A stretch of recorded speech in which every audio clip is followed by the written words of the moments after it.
ధనవంతులు కావాలని మీ నిమిత్తము దరిద్రుడాయను. ఆమేన్ ఆమేన్. ఆమేన్ ఆమేన్. దేవునికి మహిమ కలుగును గాక. చదవబడినటువంటి వాగ్దానములు దేవుడు మన జీవితంలో అనుదినము సఫలపరుస్తూ మనల్ని క్షేమపరుస్తూ ప్రతి విషయంలో ఆయన మనకి తోడై ఉంటున్న విధానాన్ని బట్టి మొదటిగా దేవాది దేవునికి కృతజ్ఞతాస్తుతులు చెల్లించుకుంటూ నేటి దీవెనలతో మనందరినీ దీవించి ఆశీర్వదించును గాక. ఆమేన్ ఆమేన్. రండి, ప్రశస్తమైనటువంటి సమయంలోకి వచ్చి ఉన్నాము. ఈరోజు మన మధ్యలో అన్నాజోన్ పాస్టమ్మ గారు ఉన్నారు. వాక్య సందేశాన్ని అందజేస్తారు. సమయాన్ని అమ్మగారికి ఇద్దాము. అన్నాజోన్ పాస్టమ్మ గారు వందనాలండి. 6:10 వరకు సమయం ఉంటుంది. వాక్య సందేశాన్ని అందజేయవలసిందిగా ఆహ్వానము. దేవుని పరిశుద్ధ నామమునకు మహిమ కలుగును గాక. యేసు వైపు చూచునే కార్యక్రమములో ఉన్న మీ అందరికీ నా హృదయపూర్వక వందనములు. ముఖ్యముగా దేవుడు ఒక్కొక్క దినము తన కంటి పాపలు మనందరినీ కాచి కాపాడి సజీవ లెక్కలో ఉంచి అందరం ఆయన నామాన్ని గణపరిచే భాగ్యాన్ని దేవుడు మనకు దయచేశాడు.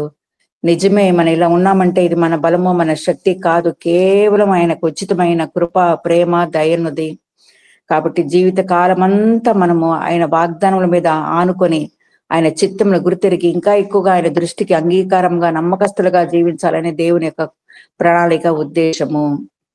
మరి ఈరోజు ఒక ముగ్గురిని గురించి మీ ముందు పెట్టాలని ఆశపడుతున్నాను. వాళ్ళు ఎవరంటే సౌలు, సలోమోను, సమూయేలు. ముగ్గురు ఎస్ ఎస్ ఎస్ అని దాంట్లో స్టార్ట్ అవుతుంది. సౌలు, సలోమోను, సమూయేలు. ఈ ముగ్గురు జీవితాలు మనకి తెలుసు.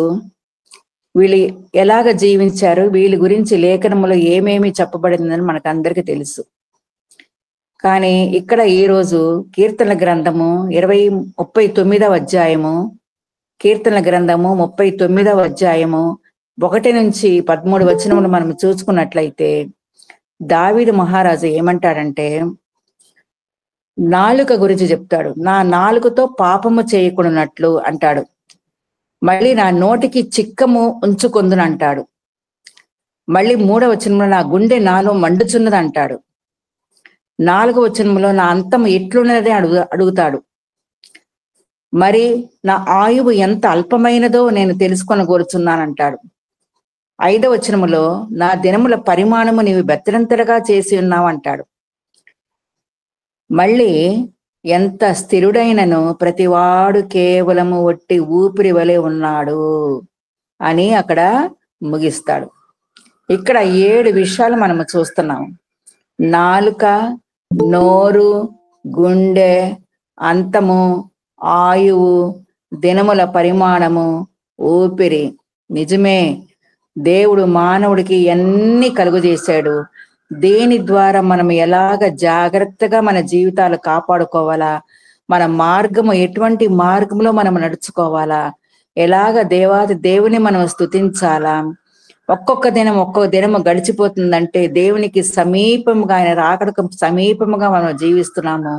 కాబట్టి అంత గొప్ప మహారాజు అంటాడు, ఎంత స్థిరుడైనను ప్రతివాడు కేవలము వట్టి ఊపిరి వలె ఉన్నాడు అని చెప్తాడు. అంతటితో ముగించకుండా ఈ 7 విషయాలు మన జీవితంలో కూడా దేవుడు ప్రతి మానవుడికి నాలుక, గుండె సమస్తము దేవుడు దయచేశాడు. కాబట్టి మనము కూడా ప్రతి దినము, దేవా మా దినముల పరిమాణము నీవు బెత్తరంతగా చేసి ఉన్నావు, మేము ఎలాగ జీవించాలి ప్రభా, మా అడుగులు ఎలాగ వెయ్యాలి తండ్రి, నీ నామమును ఎలాగ మేము గణపరచాలి ప్రభా అని ప్రతి దినము ఆయన దృష్టికి మనము నమ్మకస్తులుగా, యోగ్యులుగా జీవించాల. అంతేకాకుండా 7వ వచనంలో, ప్రభువా నేను దేని కొరకు కనిపెట్టుకొందును, నిన్నే నేను నమ్ముకొని ఉన్నాను, నిన్నే నేను నమ్ముకొని ఉన్నాను. నిజమే, మన జీవిత కాలం అంతా సంపూర్ణంగా మనం ఆయన మీద ఆనుకొని ఆయన చిత్తమును గుర్తెరిగి ఆయన కొరకు ఫలభరితమైన జీవితాలు జీవించినప్పుడే దేవుడు మనతో ఉంటాడు, మనల్ని నడిపిస్తాడు. ఆయన కాపుదల, ఆయన భద్రత, ఆయన సంరక్షణ మనకు దయచేస్తాడు. కాబట్టి ఈ రోజు ఈ ముగ్గురు గురించి, సౌలు, సలోమోను, సమూయేలు గురించి మనము ధ్యానించబోతున్నాము. అన్నిటికంటే పైగా లూకా సువార్త 15వ అధ్యాయంలో మనకు అందరికీ తెలుసు, తండ్రి యొక్క సంతోషము. ఆ కుమారుడు దూరంగా వెళ్ళిపోయినప్పుడు ఆయన ఎంత బాధపడ్డాడు. కుమారుడు వచ్చినప్పుడు ఆ తండ్రి యొక్క సంతోషం, ఆయన హృదయంలో యొక్క సంతోషం ఎలాగుంటుందని మనం గ్రహించాము. కానీ అక్కడే తండ్రితో ఉన్న పెద్ద కుమారుడు మరి అంతా చూస్తున్నాడు. తండ్రి యొక్క పరిస్థితి కూడా ఆయనకి తెలుసు. కానీ ఆయన హృదయము కఠినమైపోయింది. మనము దేవుని దగ్గరకు వచ్చేవారిగా ఉండాలా, లేకపోతే మన పరిస్థితులను బట్టి మనము దూరం అయిపోతున్నామా? ఈ రోజు మనకందరికి తెలుసు, చిన్న వయసులో మనము స్టోరీస్ అన్ని విన్నాము. తాబేలు కుందేలు గురించి అది మనసులో పెట్టుకోండి. ఆ స్టోరీ తాబేలు కుందేలు గురించి మనకందరికి తెలుసు ఆ కథ. కాబట్టి మనము ఏ పరుగు పరిగెత్తుతున్నాము, ఏ పరుగులో ఉన్నాము, మన గమ్యస్థానము ఏంటి అని మనము ఒక్కసారి ఆ తాబేలు కుందేలు గురించి మనము మనసులో పెట్టుకుందాము. మనకందరికి తెలుసు దావీదు వ్రాసిన కీర్తనలు, ఆయన రాకడ బహు సమీపంగా ఉన్నది. 2 స్థలాలు ఆయన మన కొరకు సిద్ధపరిచాడు, పరలోకము, నరకము. కాబట్టి మన పరిస్థితి ఈ లోకంలో జీవించినంత కాలము ఒక్కొక్క దినము మనం ఎలాగా ఆయన దృష్టికి అంగీకారంగా నమ్మకస్తులుగా జీవించాలనే దేవుని యొక్క ఉద్దేశము. మనకి ఎంతో విలువైన ఆలోచనలు ఉంటాయి, కానీ లేఖనము ఏం చెప్తుందంటే, ఎంత స్థిరుడైనను, ఎంత కలిగి ఉన్నాను, ఎంత బలమున్నాను, ఎంత ఆస్తి ఉన్నాను, వాళ్ళు ఒట్టి నీడ వంటి వారు అని ఈ లేఖనములో కీర్తనలు 39లో మనము చూస్తున్నాము. కాబట్టి మనం ఏమి దేవుని దగ్గర కోరుకోవాలంటే, దేవా నీవే నా ఆధారము ప్రభువా, నా ఆశ్రయము నీవే ప్రభువా అని మనం ఎల్లప్పుడూ దేవుని నామాన్ని గణపరుస్తూ ఇంకా ఎక్కువగా మనకు విశ్వాసం అభివృద్ధి పరుచుకొని మనం జీవించినంత కాలము ఎల్లవేళలా ఆయన నామాన్ని గణపరుస్తూ ఇంకా ఎక్కువగా ఆయనకి సమీపంగా జీవించాలనే దేవుని యొక్క ఉద్దేశము. మరి ఈ రోజు ఈ ముగ్గురి జీవితంలో దేవుడు ఈ ముగ్గురిని కూడా ఎంతగానో ఆశీర్వదించాడు. సౌలు గురించి మనకు తెలుసు, సొలొమోను గురించి మనకు తెలుసు, సమూయేలు గురించి మనకు తెలుసు. ఈ ముగ్గురికి దేవుని యొక్క భయము, బిగినింగ్ అంటే దేవుని యొక్క భయము దేవుడు వాళ్ళకి దయచేశాడు. దాని తర్వాత ఆశీర్వాదాలు కూడా దేవుడు వాళ్ళకి దయచేశాడు. అంతేకాకుండా హెచ్చరికలు కూడా వాళ్ళకి దయచేశాడు. అంతేకాకుండా వారి విషయంలో ఆయన ఎలాగ ఇష్టలుగా ఉండి వారిని నడిపించాడు. కానీ చివరిలో దేవుని యొక్క శిక్ష కూడా వాళ్ళ మీద పడినట్టు మనము చూస్తున్నాము. కాబట్టి గాడ్స్ ఫియర్, మొట్టమొదటిగా దేవుని యొక్క భయము వాళ్ళు గ్రహించారు. దేవుని యొక్క ఆశీర్వాదములు, బ్లెస్సింగ్స్ వారు గ్రహించారు. దేవుని యొక్క వార్నింగ్, హెచ్చరికలు వారికి దేవుడు దయచేశాడు. తర్వాత దేవుని యొక్క ఫేవర్ వాళ్ళకి ఎలాగా అనుసరించాలా, ఎలాగ ఉండాలని దేవుడు వాళ్ళని హెచ్చరించాడు. అంతేకాకుండా దేవుని యొక్క పనిష్మెంట్, శిక్ష కూడా వాళ్ళు అనుభవించారు. కాబట్టి ఈ ముగ్గురు విషయంలో ఈరోజు మనము ధ్యానించబోతున్నాము. మొట్టమొదటిగా సమూయేలు మనం చూసినట్లయితే, మొదటి సమూయేలు 3వ అధ్యాయము 9-11 మనం చూసినట్లయితే, యెహోవా మరి అక్కడ ఆయన ఈ సమూయేలు ఏలీ దగ్గర ఎదిగినప్పుడు కూడా ఎంత భయభక్తులతో మరి ఆ చిన్న వయసులో స్వరం విన్నప్పుడు, యెహోవా నీ దాసుడు ఆలకించుచున్నాడు, ఆజ్ఞ ఇమ్మనెను. మరి ఆ బాలుడికి మరి ఎలాగ ఈ జవాబు ఇవ్వవలనో, మరి ఆ ప్రణాళిక ఎలాగో మనకి తెలియదు. కానీ దేవుడు ఏర్పరచుకున్న బిడ్డలకి ఆయన సమస్తమును సమకూర్చి ఆయన జరిగిస్తాడు. నీ దాసుడు అని చెప్తున్నాడు. అంతేకాకుండా నీ ఆజ్ఞ ఇమ్ము అని కూడా ఆయన అడుగుతున్నాడు. ఆ చిన్న వయసులో ఆ బాలుడు మరి ఆ రాత్రి కాల సమయంలో ఆ పరిస్థితిలో మళ్ళా అలాగా దేవుని దగ్గర ఆయన మొరపెడుతున్నాడు. అదే మనం సొలొమోను విషయంలో మనం చూసినట్లయితే, మొదటి రాజులు 3వ అధ్యాయం 3వ వచనం సొలొమోను విషయంలో మనం చూసినట్లయితే, దేవుణ్ణి ప్రేమించెను, యెహోవాను ప్రేమించెను అని మనం చూస్తున్నాము. కాబట్టి ఆయన దావీదు అడుగుజాడలో నడిచినాడు, తలుపులు తెరిచినాడు. కాబట్టి ప్రతి విషయంలో ఆయన దేవుణ్ణి ప్రేమించాడని సొలొమోను విషయంలో కూడా మనము చూస్తున్నాము.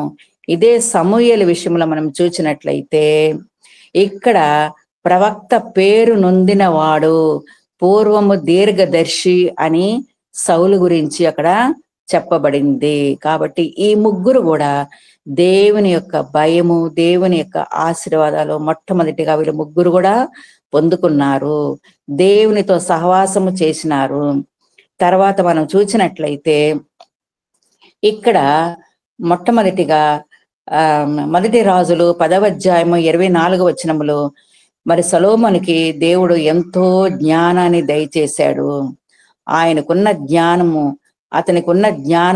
అతని హృదయమందు దేవుడు ఉంచిన జ్ఞాన వాక్కులను వినుటకై లోకులందరూ అతనిని చూడగోరిరి. లోకులందరూ అంత గొప్ప జ్ఞానాన్ని దేవుడు మరి సొలొమోనుకి దయచేశాడు.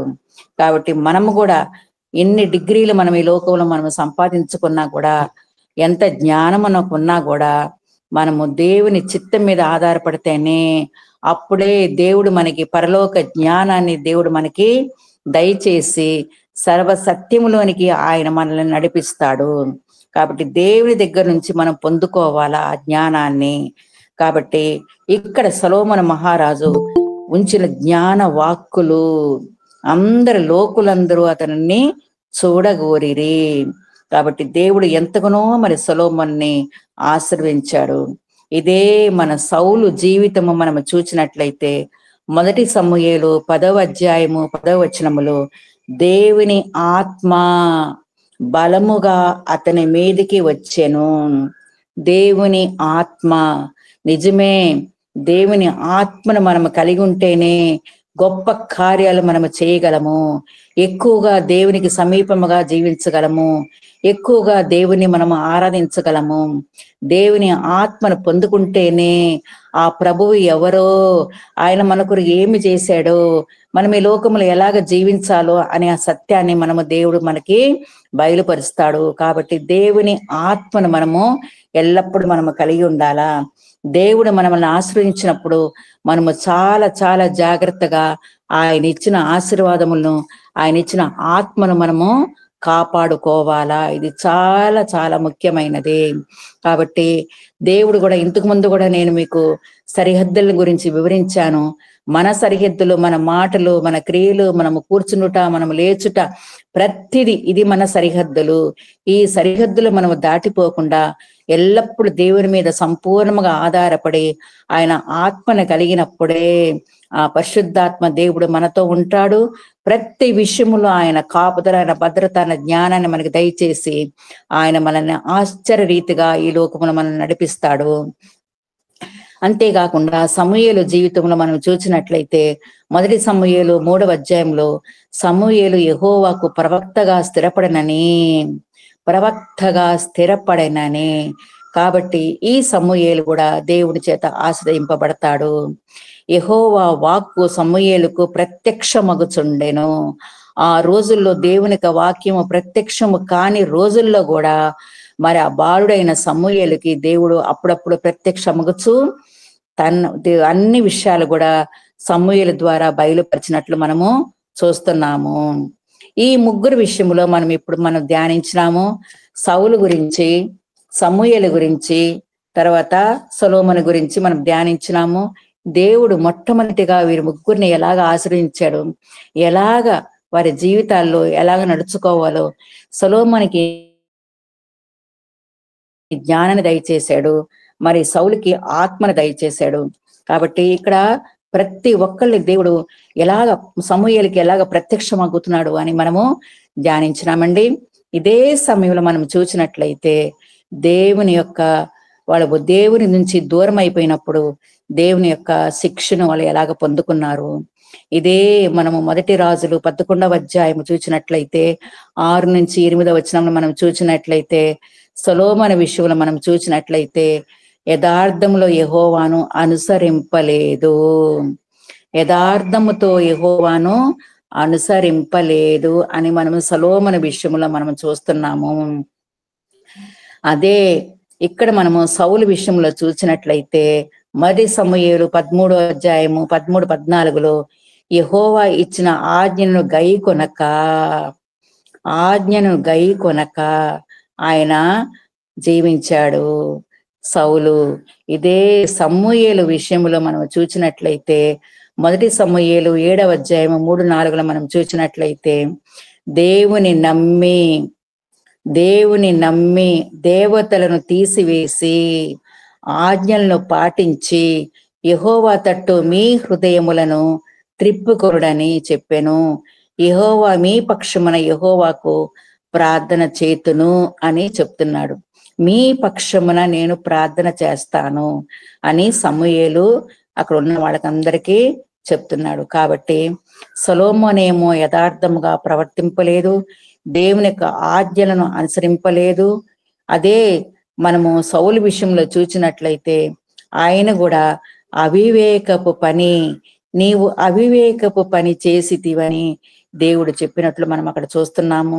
కానీ సమూయేలు మాత్రము దేవతలను తీసివేసి యెహోవా తట్టు మీ హృదయమును త్రిప్పుకొనుడి, మీ పక్షముగా నేను ప్రార్థన చేస్తాను అని సమూయేలు చెప్పినట్లు మనము చూస్తున్నామండి.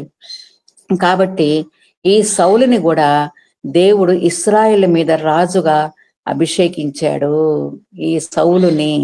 కానీ సొలొమోను మాత్రము దేవుడు ఎంతగా ఆశ్రయించాడంటే, నువ్వు కడతావు దేవాలయము, నీవు నా కట్టడను అనుసరిస్తావు, నేను నీకు జ్ఞానాన్ని దయచేస్తాను, నీవు ఒక దేవాలయాన్ని కడతావని మరి సొలొమోనుతో కూడా చెప్పినట్లు మనము చూస్తున్నాము.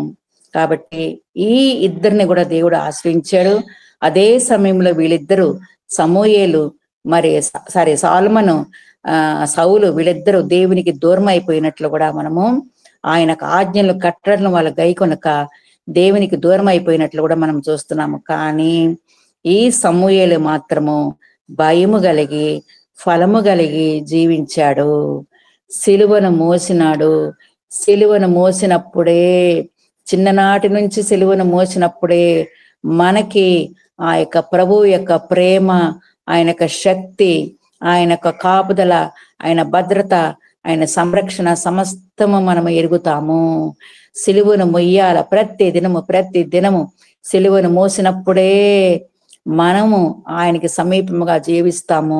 ఆ దేవుడు ఎటువంటి దేవుని మనము కలిగి ఉన్నామని అప్పుడే మనకు అర్థమవుతుంది. కాబట్టి ఈ సమూయేలు భయము కలిగి జీవించాడు, దేవుని యొక్క భయము కలిగి జీవించాడు, దేవుని యొక్క ఆజ్ఞలను పాటించాడు, ఫలము కలిగి జీవించాడు, సిలువను మోసినాడు. అందుకే చివరి వరకు తన విశ్వాసాన్ని కాపాడుకున్నాడు. గొప్ప సాక్ష్యాన్ని కూడా ఆయన పొందుకున్నట్లు మనము లేఖనములో మనము చూస్తున్నాము.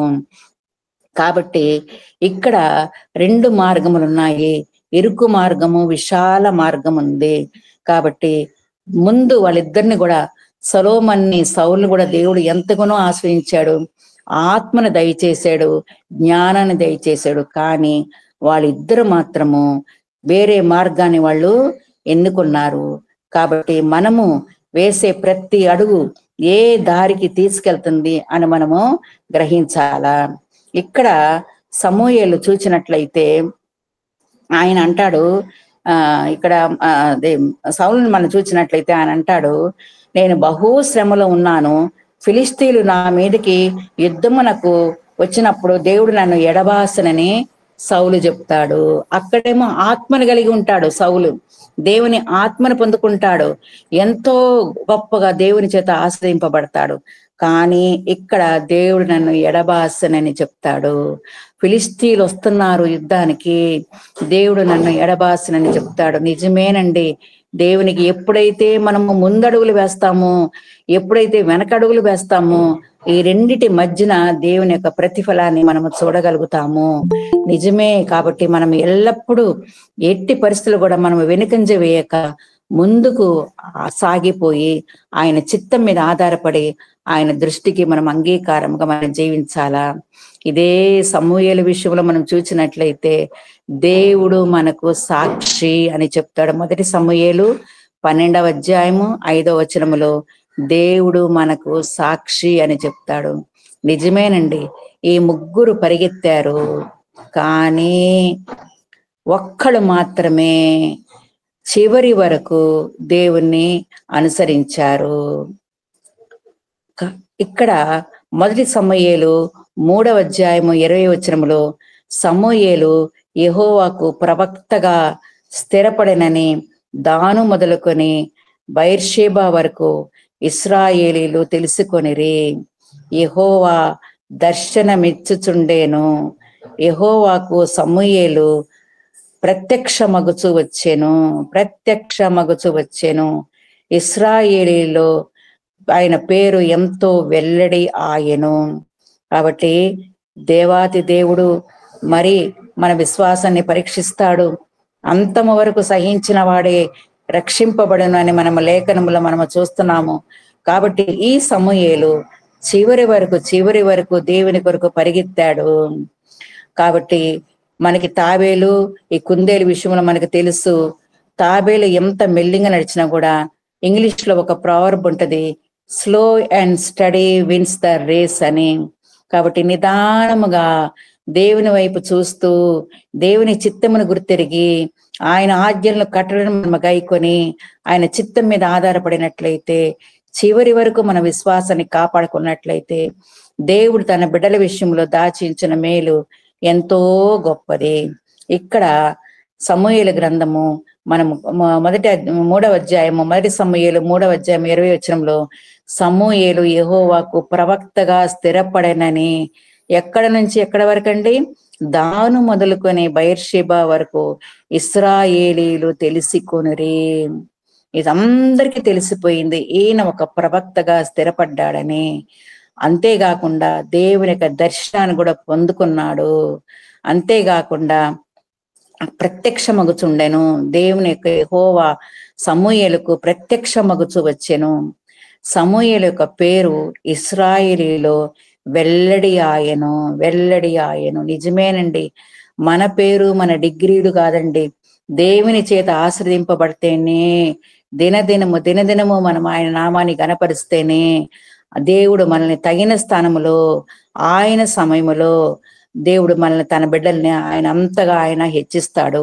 ఎప్పుడైతే దీన మనస్సు మనకు కలిగి మనము జీవిస్తామో, దీన మనస్సు అనే వస్త్రాన్ని మనం ధరించుకుంటామో, సంపూర్ణంగా ఆయన చిత్తం మీద మనం ఆధారపడి జీవిస్తాము, అప్పుడే దేవుడు తన బిడ్డల ఎడల ప్రత్యక్షమగుతాడు. ఆయన దర్శనము కూడా మనము చూడగలుగుతామండి. కాబట్టి ఈ సమూయేలు చివరిలో మంచి సాక్ష్యాన్ని కూడా పొందుకున్నట్టు మనము చూస్తాము. అభిషేకించే భాగ్యాన్ని కూడా దేవుడు మరి సమూయేలుకు దయచేస్తాడు. అంతేకాకుండా ఈయన ఒక ప్రవక్తగా, ఒక న్యాయాధిపతిగా దేవుడు మరి సమూయేలుని ఎన్నుకుంటాడు. కాబట్టి ఎంత గొప్ప ఆధిక్యత అండి మరి సమూయేలుకి. దేవుడు ముగ్గురు పరిగెత్తారు, ముగ్గురిని దేవుడు ఆశ్రయించాడు, ముగ్గురికి దేవుడు ఎన్నో హెచ్చరికలు దయచేశాడు. ముగ్గురిని దేవుడు ఎంతగానో ఒక్కొక్క విషయంలో కూడా గొప్ప విధముగా దేవుడు వాళ్ళని స్థిరపరిచాడు. మరి సొలొమోను విషయంలో మనం చూసినట్లయితే ఎంత గొప్ప రాజండి, ఎంతమంది ఆయన వచ్చి చూడడానికి వచ్చారు. మరి దేవాలయాన్ని కట్టే భాగ్యాన్ని కూడా దేవుడు మరి సొలొమోనుకి దయచేశాడు. అదే విషయంలో కూడా సౌలు విషయంలో కూడా మనం చూసినట్లయితే మొట్టమొదటి రాజుగా కూడా ఆయన స్థిరపడ్డాడు. ఎంతో జ్ఞానాన్ని పొందుకున్నాడు, దేవుని ఆత్మను కూడా కలిగి ఉన్నాడు.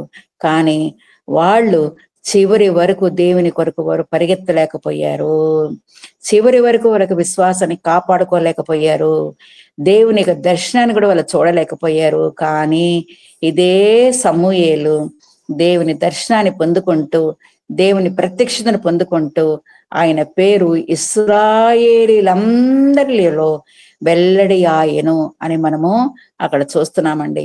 కాబట్టి ఇవి ముగ్గురి ద్వారా, సౌలు, సమూయేలు, సొలొమోను ద్వారా మనము ఈరోజు మన పరుగు ఎలాగుంది, ఎలాగ ఆయన నామాన్ని గణపరచాలా, మనం వేసే ప్రతి అడుగులో కూడా దేవుడు మనకి జ్ఞానాన్ని దయచేశాడు, ప్రతి అవయాల్ని దయచేశాడు.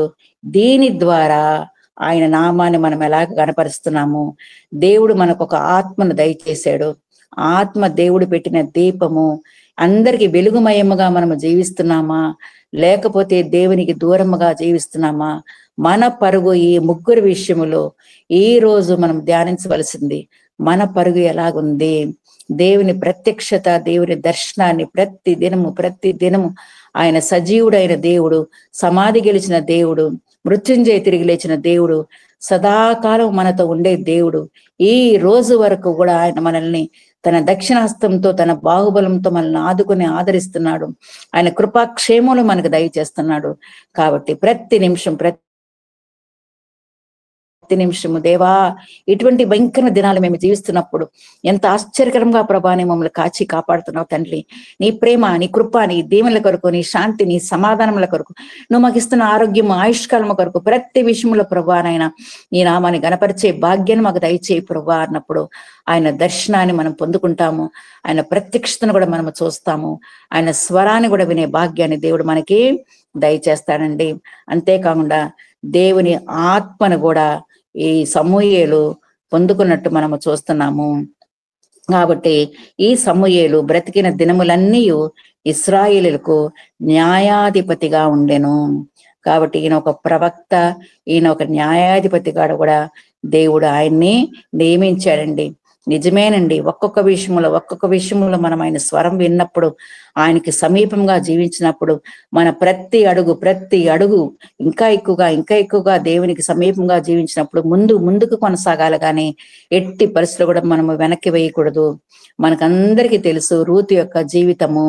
ఆమె వేసిన అడుగు ముందుకే వేసింది, కానీ ఎట్టి పరిస్థితులు కూడా ఆమె మోయాబు చూడలేదు, మోయాబుని గురించి ఆలోచించలేదు, మోయాబుకు వెళ్ళిపోవాలని ఆమె అడుగు వేయలేదు, ముందుకే కొనసాగించింది. బెత్లెహేముకి వెళ్తాము, జీవముగల దేవుడు అక్కడ ఉన్నాడు, ఆయన సజీవుడైన దేవుడు, ఆయన నడిపిస్తాడని వెళ్ళింది. కాబట్టి సరైన సమయానికి వెళ్ళినప్పుడు అక్కడ కోతకాల ఆరంభం అయింది. మరి కరెక్ట్ గా వెళ్ళి బోయాజు యొక్క పొలములు ఆమె కాలు పెట్టడము, మరి బోయాజును కూడా ఆమె వివాహము చేసుకొనడము, మరి అదే వారి యొక్క సంతాన విషయంలో కూడా యేసు ప్రభువు కూడా రావడం కూడా మనం చూస్తున్నాము. నిజమేనండి, మనం అడుగులు ఎప్పుడు స్థిరమైన అడుగులు మనం వేసి దేవుని వైపు చూచి, దేవా ఆకాశమందు నీవు తప్ప మాకెవరున్నారు ప్రభు నైనా అని సంపూర్ణ ఆయన మీద మనం ఆనుకున్నప్పుడు దేవుడు మన ప్రతి అడుగుని ఆశీర్వాదకరముగా స్థిరపరిచి ఆయన నామ మహిమార్థమే మనల్ని లోకములో ఆయన వాడుకుంటాడండి. కాబట్టి మనం అడుగులు ఎప్పుడు ఈ సమూయేలు లాగా మనం ముందుకు వేసినప్పుడు తప్పకుండా మన జయ జీవితాన్ని మనం చూస్తాము. కానీ ఎట్టి విషయంలో కూడా ఆయన మనకి అవమానమును నిందను కలుగు చేయకుండా తన నమ్ముకున్న బిడ్డలకు ఆయన జయ జీవితాన్ని ఆయన దయచేస్తాడు. బైబిల్ గ్రంథంలో కూడా ఎంతో మంది మనం చూస్తున్నాము. కాబట్టి మన పరుగు మధ్యలోనే ఆగిపోకుండా చివరి వరకు ఆయన రాకడ ఎప్పుడో మనకి తెలియదు, మన మరణం ఎప్పుడో మనకి తెలియదు. కాబట్టి ఒక్కొక్క రోజు మన జీవిత కాలం అంతా మన పరుగు, మన అడుగులు దేవుని వైపు వేస్తూ ఇంకా ఎక్కువగా మనకు విశ్వాసాన్ని మనం కాపాడుకోవాలండి. కాబట్టి ఇక్కడ మనం చూసినట్లయితే ఈ సమూయేలు ఒక న్యాయాధిపతిగా, ఒక ప్రవక్తగా ఉండినట్లు మనము చూస్తున్నామండి. కాబట్టి ఇక్కడ సొలొమోను విషయంలో మనం చూసినట్లయితే సొలొమోను విషయంలో ఆయన ఎంత గొప్ప రాజు, మరి ఎంతో జ్ఞానాన్ని దేవుడు దయచేశాడు, మరి ఎంతో గొప్ప ఆధిక్యతను దయచేశాడు. కానీ అక్కడ దేవుడి యొక్క ఆశీర్వాదాలను పొందుకోలేకపోయాడు. అక్కడ మనం చూసినట్లయితే ఇదే మొదటి రాజులు 11వ అధ్యాయంలో మనం సొలొమోను విషయంలో, రాజు విషయంలో మనం చూసినట్లయితే, నీవు నా కట్టడలను ఆచరింపకపోవుట నేను కనుగొనుచున్నాను. చూసారండి, దేవుడే చెప్తున్నాడు. మరి దేవుడే ఇచ్చాడు జ్ఞానము, దేవుడే ఆశ్రయించాడు, దేవుడే సమస్తాన్ని దయచేశాడు. కానీ అదే దేవుడు ఆచరింపకపోవుట నేను కనుగొనుచున్నాను గనుక ఈ రాజ్యము నీకుండకుండా నిశ్చయముగా తీసివేసి నీ దాసునికి ఇచ్చేదను. ఎంత బాధ అండి, ఎంత బాధకరమైన విషయం అండి ఇది.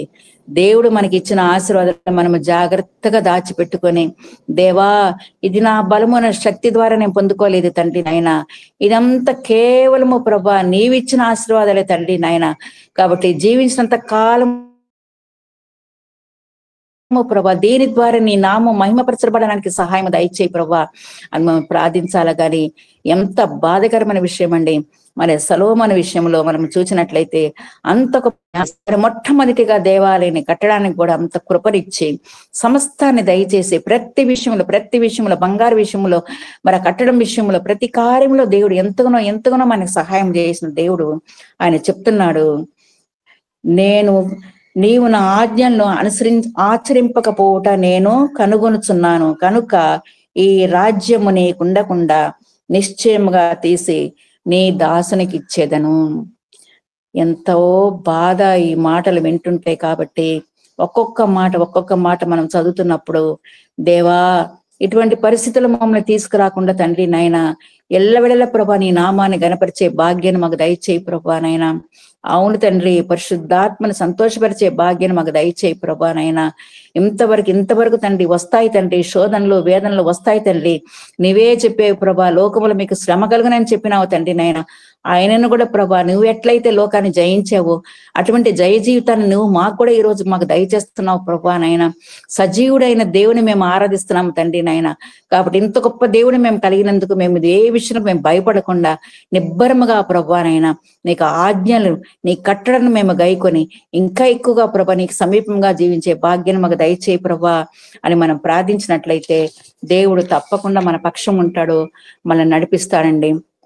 అంతేకాకుండా మొట్టమొదటిగా సొలొమోనుని దేవుడు ఎలాగ ఆశ్రయించారంటే, మొదటి రాజులు 3వ అధ్యాయము 12వ వచనం మనం చూసినట్లయితే ఈ గొప్ప రాజుని దేవుడు ఎలాగ మాట్లాడతాడంటే, దేవుడు ఎలా చెప్తాడంటే, పూర్వీకులలో నీ వంటి వాడు ఒకడును లేడు, ఇక మీదట నీ వంటి వాడు ఒకడును ఉండడు. పూర్వీకులలో నీ వంటి వాడు ఒకడును లేడు అంటే ఇంతగా నేను ఆశ్రదిస్తాను, ఇంతగా నేను అభివృద్ధి పరుస్తాను, ఎంతగానో నీకు జ్ఞానం ఇస్తాను, సమస్తము నీకు దయచేస్తాను, ఇక మీదట నీ వంటి వాడొకడు ఉండడు అని చెప్పిన దేవుడే మళ్ళీ ఇక్కడ వచ్చినప్పుడు నీవు నా ఆజ్ఞలను ఆచరింపలేదు కనుక ఈ రాజ్యము నీకుండకుండా నిశ్చయముగా తీసివేసి నీ దాసునికి ఇచ్చేదను అని సొలొమోను రాజుతో మరి దేవుడు చెప్పినట్లు మనం చూస్తున్నామండి. కాబట్టి మొట్టమొదటిగా దేవుడు తన నమ్ముకున్న బిడ్డలకి ఆయన దాచి ఉంచిన మేలు ఎంతో గొప్పది. ఎన్నో ఆశీర్వాదాలు దేవుడు మనకు దయచేస్తున్నాడు. నిజమేనండి, మనం ఇలా ఉన్నామంటే ఇది మన బలమో మన శక్తి కాదు, కేవలం ఆయనకు ఉచితమైన కృప ప్రేమ దైనది. కాబట్టి ఇదే మరి దేవుడు మొట్టమొదటిగా ఆశ్రయించినప్పుడు ఇక మీదట నీ వంటి వాడొకడు ఉండడు అని చెప్పి మరలా ఇక్కడికి వచ్చినప్పుడు నేను నీకు ఇచ్చిన ఆశీర్వాదము, నేను నీకు ఇచ్చిన రాజ్యాన్ని నీ యొద్ద నుండి తీసివేసి నీ దాసునికి నేను ఇస్తున్నాను అని అక్కడ చెప్తున్నాడండి. కాబట్టి ఇక్కడ సొలొమోను విషయంలో, ఆ రాజు విషయంలో ఎంతో బాధకరమైన విషయము. ఆయన చివరి వరకు కూడా తన విశ్వాసాన్ని కాపాడుకోవలేదు, దేవుని యొక్క ఆజ్ఞలను కట్టలను కూడా ఆయన అనుసరించలేదు అని మనము లేఖనములు మనం చూస్తున్నామండి. ఇదే సౌలు విషయంలో కూడా మనం చూసినట్లయితే ఈ సౌలు కూడా అవివేకపు పని చేసినట్లు లేఖనములో మనము 1 సమూయేలు 13వ అధ్యాయంలో మనం చూస్తున్నామండి. సౌలు యెహోవా ఇచ్చిన ఆజ్ఞను గైకొనక అవివేకపు పని చేసితివి అని దేవుడు చెప్తున్నట్లు మనం అక్కడ చూస్తున్నామండి. నిజమేనండి, మరి సౌలు కూడా దేవుడు ఎంతగానో ఆశ్రయించాడు, ఎంతో గొప్ప ఆధిక్యతను దయచేశాడు. కానీ చివరి వరకు దేవుని యొక్క ఆజ్ఞలను కట్టడను గైకొనక అవివేకపు పని చేసితివి అని మనము లేఖనములో మనము చూస్తున్నామండి. కాబట్టి ఈ ముగ్గురు విషయములో సొలొమోను రాజు, సౌలు, అలాగే సమూయేలు, ఈ ముగ్గురు విషయములో మనం చూసినట్లయితే మన పరుగు ఎలాగుంది. మొట్టమొదటిగా దేవుడు మనల్ని ఆశ్రయించినప్పుడు వస్తాయి జీవితంలో శ్రమలు శోధనలు వచ్చినప్పుడు మనం కృంగిపోకుండా, దేవునికి దూరం అయిపోకుండా మన విశ్వాసాన్ని మనం గట్టిగా కాపాడుకుంటూ, దేవా ఏది వచ్చినా కూడా పర్వాలేదు తండ్రి నాయన, నువ్వు ఉన్నావు తండ్రి, నువ్వు నడిపిస్తావు ప్రభా, అంతము వరకు నడిపించే దేవుడు తండ్రి, ఆది అంతమునైన దేవుడు తండ్రి నాయన, అల్ఫా ఒమైగా నీవే ప్రభా నాయన. కాబట్టి మేము జీవించినంత కాలము ప్రభా, నీ రాకడ పర్యంతము తండ్రి మేము కదలని వారుగా స్థిరులుగా ఈ లోకములో జీవించి అనుక్షణము ప్రభా నీ కృపలో వర్ధిల్లే భాగ్యాన్ని మాకు దయచేయి ప్రభా అని మనం ప్రార్థించినట్లయితే దేవుడు తప్పకుండా మన పక్షంగా ఉంటాడు, మనల్ని నడిపిస్తాడు. సర్వసత్యంలోనికి ఆయన మనం నడిపించి తన కాపుతల తన భద్రతను మనకు దయచేస్తారండి. కాబట్టి మన పరుగు ఈ లోకములో జీవించినంత కాలము ఎటువంటి పరుగు మనం పరిగెత్తుతున్నాము, దేవునికి నమ్మకస్తులుగా జీవిస్తున్నామా, యథార్థముగా జీవిస్తామని ఒక్కసారి మనం పరీక్షించుకొని పౌలు వలె మనం చెప్పగలుగుతున్నామండి. నా పరుగు కడముట్టించి తిని అని మనం చెప్పగలుగుతున్నామండి. కాబట్టి ఆయన ధైర్యముతో మనం చెప్పే భాగ్యాన్ని దేవుడు తను నమ్ముకున్న బిడ్డలకు దయచేస్తాడండి. కాబట్టి అంతేకాకుండా ఎల్లప్పుడూ మనం ఏం చేయాలంటే రూతు వలె మన అడుగులు ముందుకు వేయాలా, లోతు భార్య వలె మన అడుగులు వెనక్కి వేయకూడదు, మన చూపు ఎప్పుడు కూడా వెనక్కి ఉండకూడదు, ఎప్పుడు ముందుకే మనము. కాబట్టి మన పరుగు అంతము వరకు దేవుని వైపు చూస్తూ ఇంకా ఎక్కువగా మన విశ్వాసాన్ని మనము కాపాడుకోవాలండి. కాబట్టి ఈ కడవరి దినాలు మనం జీవిస్తున్నాము, దేవుని రాకడ బహు సమీపంగా ఉన్నది. దేవుడు మరి ఈ రోజు ముగ్గురిని మన ముందు ఉంచాడు, సొలొమోను, సమూయేలు, సౌలు. ఈ ముగ్గురు కూడా దేవుడు ఎంతగానో ఆశ్రయించాడు. దేవుడి యొక్క ఆశీర్వాదాలు వాళ్ళు పొందుకున్నారు, దేవుని యొక్క హెచ్చరికలు వాళ్ళు పొందుకున్నారు, దేవునికి ఇష్టలుగా జీవించారు. కానీ చివరిలో దేవుని యొక్క ఉగ్రత, దేవుని యొక్క పనిష్మెంట్ కూడా వాళ్ళు పొందుకున్నట్టు మనము చూస్తున్నామండి. కాబట్టి దేవుడు మనల్ని మొదటి దెసలోనికీయులకు రాసిన పత్రిక 5వ అధ్యాయంలో ఏముంటుందండి, ఆయన ఉగ్రతకు మనం పాత్రలు కాకుండా రక్షణకు పాత్రలుగా ఆయన మనల్ని పిలుచుకున్నాడండి. నిజమేనండి, ఆయన ఇచ్చిన ఉచితమైన రక్షణ, ఆయన సిలువ మరణము ద్వారా మనం పొందుకున్న ఆ యొక్క ఉచితమైన రక్షణ మనము అంతము వరకు భయముతో వణకుతో కొనసాగించినప్పుడే దేవుని యొక్క ప్రత్యక్షత మనం చూడగలగము, ఆయన యొక్క దర్శనాన్ని సమూయేలు వలె మనం పొందుకుంటాము. మన పేరు కూడా వీళ్ళు క్రీస్తును నమ్ముకున్న బిడ్డలు, క్రీస్తుకి వీళ్ళు సాక్షులు అని మన పేరు కూడా దేవుడు వెల్లడి అగునట్లు సర్వ జనాంగము ముందా మనల్ని నిలబెడతాడండి. ఎన్ని పరిస్థితులు అయినా కూడా మనం ఎట్టి పరిస్థితులు కూడా మనం వెనకించవేయకుండా ముందుకు కొనసాగే భాగ్యాన్ని దేవుడు మనకి తప్పకుండా దయచేస్తాడు. కాబట్టి మనము దేవుని దగ్గర నుంచి ఎన్నో ఆశీర్వాదాలు మనం పొందుకుంటున్నాం. మనము మరి తాబేలు కుందేలు యొక్క స్టోరీ కూడా మనకు తెలుసు. కాబట్టి మన పరుగు ఎలాగుంది, మనం ఎలాగ వేస్తున్నాము అడుగులు, ఎలాగ దేవునికి ఇంకా ఎక్కువగా సమీపంగా జీవించాలా, మనకు విశ్వాసాన్ని ఎలాగ మనం కాపాడుకోవాలా, ప్రతిదినం ఆయన లేఖనం మనం ధ్యానిస్తూ, దేవా నీ వాక్యం ఒక్కటే తండ్రి మనం బ్రతికించేది తండ్రి, మా బాధలో మాకు నెమ్మది కలుగు చేసేది నీ వాక్యం ఒక్కటే ప్రభానైనా. కాబట్టి మేము జీవించినంత కాలం తండ్రి ఎటువంటి భయంకర దినాలు మేము జీవిస్తున్నాం తండ్రి, ఏ సమయంలో ఏమి జరుగునా మాకు తెలియదు కావాలి, నువ్వున్నావు ప్రభా, ఆకాశం మీద నీరు తప్ప మాకు ఎవరున్నారు ప్రభానైనా, నువ్వుంటే మాకు చాలు ప్రభా అని ఒక నిబ్బరముతో ధైర్యంతో మనం ముందు సాగినట్లయితే మన ప్రతి అడుగులో కూడా దేవుడు తనకు చేస్తాడండి. కాబట్టి ఆయన నమ్ముకున్న ఎప్పుడు విడిచిపెట్టే దేవుడు కాదు. ఎన్నో మనం చేయవలసింది రక్షణ పాత్రతో ఆయన నామాన్ని కనపరచాలా. మరి రోజు ఈ ముగ్గురి జీవితంలో దేవుడు ఎంతగానో ఆశ్రయించాడు, ఎంతగానో వాళ్ళని ప్రేమించాడు. ఎన్నో విధములుగా దేవుడు ఒక్కొక్క మెట్టు వాళ్ళ జీవితంలో జయ జీవితాన్ని వాళ్ళు దయచేశాడు.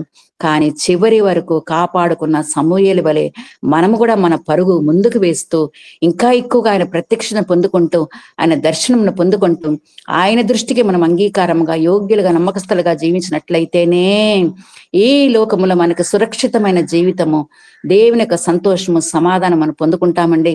అట్టి కృప పరిశుద్ధాత్మ దేవుడు మనకందరికీ దయచేసి దీవించి ఆశ్రయించును గాక. Amen, amen, amen. Amen, amen.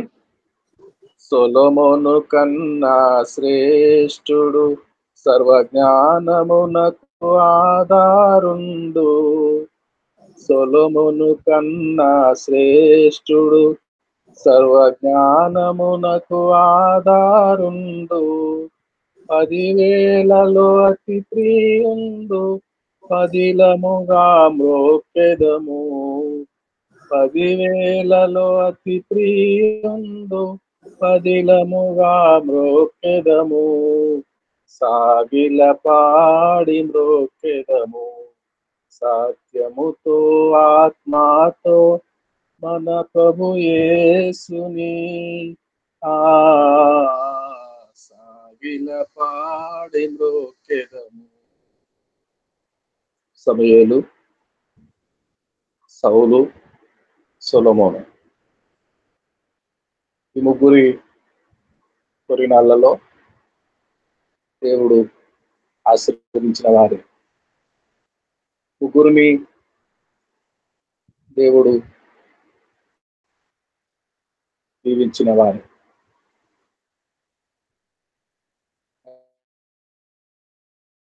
అయితే సౌలు దేవుడు చెప్పినట్టుగా చేయకపోతే అభిషేకము ఆత్మను కోల్పోయినట్టుగా, భ్రష్టత్వమునకు గురైపోయినట్టుగా, యుద్ధరంగములో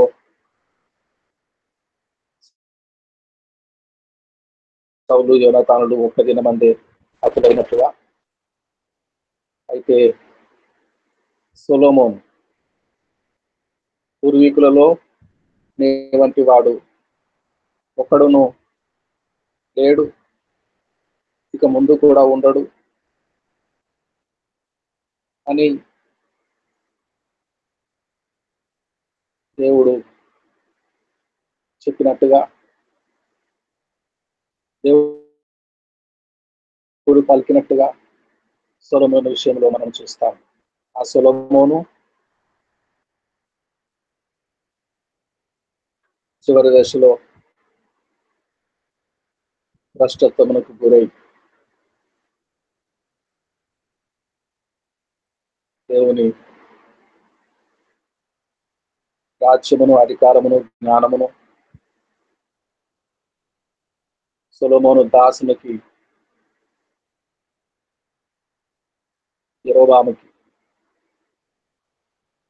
దేవుడు అప్పగించినట్టుగా మనం చూస్తూ ఉన్నాం. సమూయేలు చిన్ననాడు బాలుడిగా ఉన్నప్పుడు, ఏలీ వద్ద పెరుగుతున్నప్పుడు, ఇదిగో నీ సేవకుడు ఆలకించుతున్నాడు, దేవా యెహోవా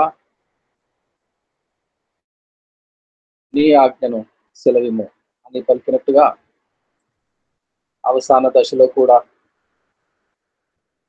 దేవుని హత్తుకున్నట్టుగా